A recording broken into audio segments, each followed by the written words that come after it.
నంద్యాల ప్రకాశం పల్నాడు జిల్లాల ఎస్పీలు election commission ఆఫీస్కు చేరుకున్నారు. చీఫ్ ఎలక్షన్ ఆఫీసర్ కార్యాలయానికి వచ్చారు. పల్నాడు ఎస్పీ రవిశంకర్ రెడ్డి, ప్రకాశం ఎస్పీ పరమేశ్వర్ రెడ్డి, అలాగే నంద్యాల ఎస్పీ రఘువీర్ Reddy, CEO Mukesh Kumar Meena, law and order ADG బాగ్చీతో ఎస్పీల సమావేశం జరుగుతుంది.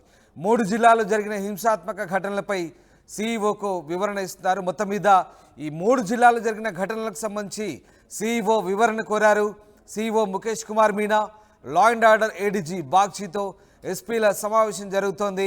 ఈ 3 జిల్లాల ఎస్పీలు కూడా ప్రస్తుతం చీఫ్ ఎలక్షన్ ఆఫీసర్ కార్యాలయానికి వచ్చారు. ప్రస్తుతం అక్కడ సమావేశం కొనసాగుతుంది. ఎస్, మా సీనియర్ కోలి కృష్ణమోహన్ లైవ్లో జాయిన్ అవుతారు. కృష్ణమోహన్, ఎలక్షన్ కమిషన్ ముందు 3 జిల్లాల ఎస్పీలు కూడా హాజరైనట్టుగా తెలుస్తుంది. నిన్న జరిగినటువంటి హింసాత్మక ఘటనలకు సంబంధించి ఎలాంటి వివరణ ఇస్తున్నారు, ఏం జరగబోతుంది?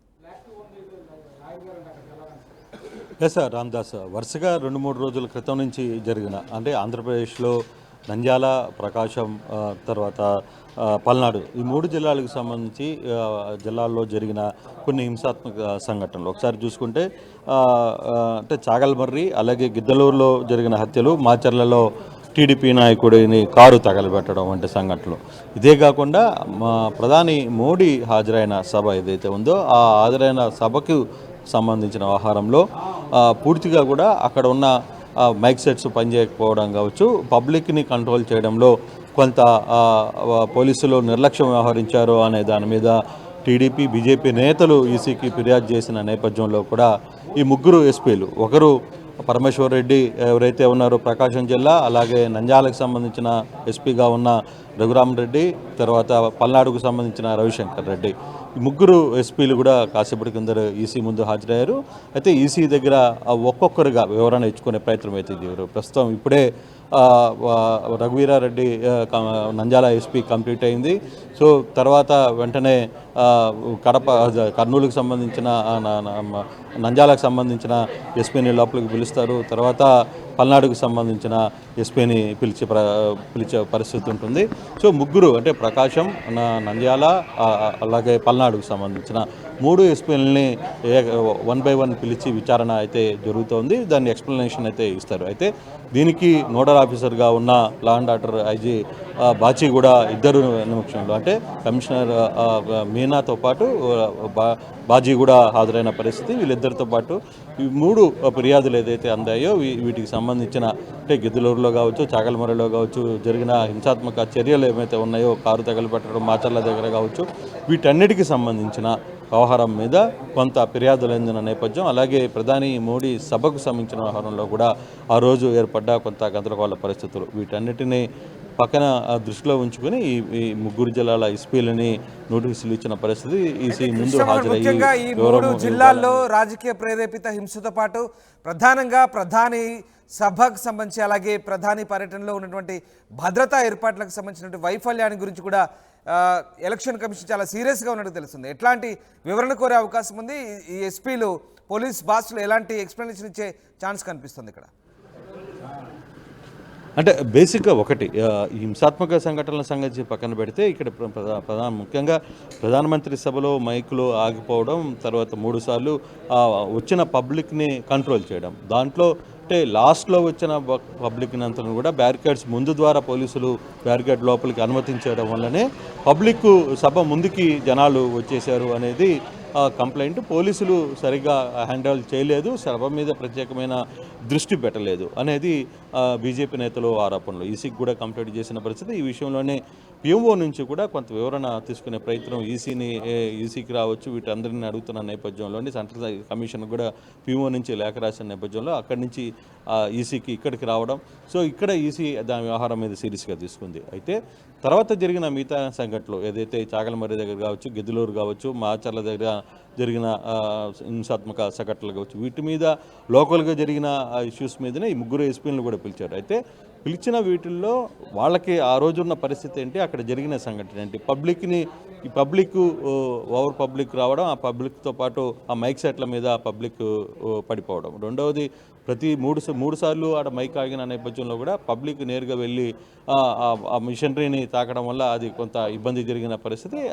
ఆ సంఘటన అంతా కూడా కొంత వీడియో క్లిప్పులతో సహా పోలీసులు కూడా ఎక్స్ప్లెనేషన్ ఇచ్చే పరిస్థితి అయితే సిద్ధం చేసుకున్నారు. ఎవరి వాదనని వాళ్ళు ఈసీ ముందు పెడతారు. అయితే బయటికి వచ్చి ఏం జరిగింది అనే అంశం మీద పోలీసు ఎస్పీలు మాట్లాడతారా లేదా అనేది కూడా చూడాల్సిన పరిస్థితి అయితే ఉంది. బట్ నాకు అందుతున్న సమాచారం అయితే వాళ్ళు నేరుగా ఈసీ ముందు ఏం జరిగిందో అనేది మాట్లాడే పరిస్థితికి ముందుకు రాకపోవచ్చు. ఈసీ కూడా వ్యవహారం మీద తర్వాత ఏం జరిగింది, తర్వాత ఏం చెప్పబోతున్నారు అనే అంశం మీదనే కొంత చర్చ అయితే జరుగుతుంది. అయితే అధికారులు ముగ్గురు ఎస్పీలను నేరుగా ఒకసారి ఈసీ పిలవడం మాత్రం కొంత ఒక్కసారిగా ఆంధ్రప్రదేశ్ రాష్ట్రంలో ఏం జరగబోతుంది అనే ఒక చర్చ జరుగుతుంది. ఈసీ మీనా మాత్రం కొంత ఈ వ్యవహారాల మీద కొంత సీరియస్గానే కనబడుతుంది. ఆయనకి సెంట్రల్ దగ్గర నుంచి కూడా సెంట్రల్ ఈసీ నుంచి కూడా ఇదే పరిస్థితి అయితే కనబడుతుంది. పిఎంఓ సభని హ్యాండిల్ చేయడంలో కొంత డిస్టర్బెన్స్ జరిగింది అనేది ప్రధానంగా వాళ్ళు ఈ వ్యవహారాన్ని అయితే చాలా సీరియస్గా తీసుకున్నట్టుగా అయితే కనబడుతుంది. చూడండి కృష్ణమోహన్, అయితే ఇక్కడ అప్పుడు ఉన్నటువంటి స్థానిక పరిస్థితులు లేదంటే సాంకేతిక అంశాలను పోలీస్ అధికారులు వివరించినప్పుడు మరి దీనికి సంబంధించి ఎన్నికల సంఘం అధికారులు సంతృప్తి చెంది వదిలేసే అవకాశం ఉందా, లేదంటే సీరియస్ వార్నింగ్ ఇచ్చి లేదంటే ఇంకా ఏదైనా తీవ్రంగా పరిగణించే అవకాశాలు ఉన్నాయి అనుకోవచ్చా? సో ముఖ్యంగా ప్రధాని సభలో వైఫల్యాలు అంటే బేసిక్గా ఇక్కడ ఒకటి జరిగిన సంఘటన అందరూ చూసింది. లేకపోతే ఇప్పుడు ఈసీ ముందుకు వెళ్ళిన అధికారులు తమ ఎక్స్ప్లెనేషన్ ఏమి ఇచ్చారు, ఏ విధంగా జరిగింది, దాన్ని ఏ విధంగా ఈసీ రిసీవ్ చేసుకుంది అనేది చూడాలి. అంతేగాని వెంటనే దీని మీద లోపల ఏం జరిగింది, ఆయనేమన్నాడు ఈయనేమన్న సంఘటన ఎవరో ఒకరు ఇప్పుడు బయటకు వచ్చి మాట్లాడితే కానీ వ్యవహారాన్ని తెలిసే పరిస్థితి అయితే లేదు. కాకపోతే ఈసీ వ్యవహారంలో ఒక్కొక్క అధికారిని లోపలికి పిలుస్తున్నారు. ఒక ఎస్పీని పిలుస్తున్నారు, తర్వాత ఆయన ఎక్స్ప్లెనేషన్ అయిన తర్వాత రెండో ఎస్పీ వెళ్తున్నారు, తర్వాత మూడో ఎస్పీని పిలుస్తున్న పరిస్థితి. ఇప్పుడు ఇద్దరు ఎస్పీలని పిలిచారు. వీళ్ళిద్దరు ఒకరు రఘురామరెడ్డి, రెండవది పరమేశ్వర్ రెడ్డి. వీళ్ళిద్దరిని హెచ్చరించిన తర్వాత పల్నాడు ఎస్పీ రవిశంకర్ని పిలిచే పరిస్థితి అయితే ఉంటుంది. ఆయన మూడో వ్యక్తిగా వెళ్తారు. సో ఇంటర్నల్గా ఏం జరిగింది అని అయితే వీళ్ళు ఒక రిపోర్ట్ని మాత్రం వాళ్ళకి హ్యాండిల్ చేయాలి.